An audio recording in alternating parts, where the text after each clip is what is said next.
എനിക്ക് പൂർണ്ണ ആത്മവിശ്വാസമുണ്ട്. വലിയ മാറ്റം ഈ ഇലക്ഷനിൽ ജനങ്ങൾ സൃഷ്ടിക്കും, ഉണ്ടാക്കും എന്ന് ഒരു ആത്മവിശ്വാസമുണ്ട്.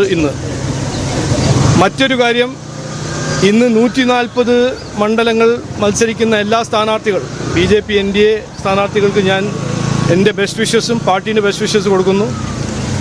ഞങ്ങൾ ചോദിക്കുന്ന ഒരു അവസരം, ഞങ്ങൾ അഭ്യർത്ഥിക്കുന്ന ഒരു അവസരം അസംബ്ലിയിൽ പോയി ബഹളം ചെയ്യാനല്ല, കമ്പ്യൂട്ടർ തകർക്കാനല്ല, സ്പീക്കറിന് ടേബിളിൽ പോയി ഭരണാട്യം ചെയ്യാനല്ല, ജനങ്ങളുടെ പ്രശ്നങ്ങൾ പരിഹരിക്കാൻ ഒരു അവസരമാണ് ഞങ്ങൾ ചോദിക്കുന്നതും അതിനു വേണ്ടിയിട്ടാണ് ഞങ്ങൾ മത്സരിക്കുന്നത്.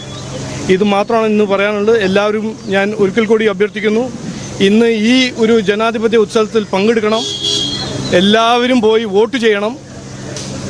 കേരളം മാറണം, മാറാത്തത് മാറ്റണം, കേരളം ഇനി വളരണം.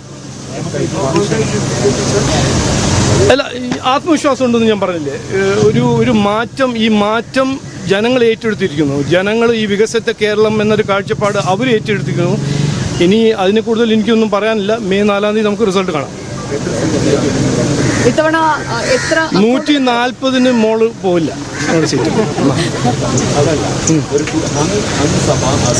അതിൽ എനിക്ക് ഒരു 100% ആത്മവിശ്വാസമുണ്ട്. അത് ഞാൻ വലിയ സയൻറ്റിസ്റ്റായിട്ട് പറയല്ല.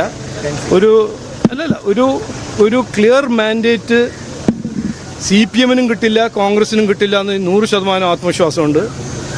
BJP ഇവിടെ ഒരു നിർണായകമായ ഒരു ശക്തിയായി മാറും ഈ ഇലക്ഷനിൽ. ജനങ്ങളത് അങ്ങനെ BJPക്ക് ഒരു റോൾ തരും എന്ന് എനിക്ക് 100% ആത്മവിശ്വാസമുണ്ട്. ഓക്കെ, എല്ലാവരോടും അഭ്യർത്ഥിക്കുന്നു, നിങ്ങളും പോയി വോട്ട് ചെയ്യണം.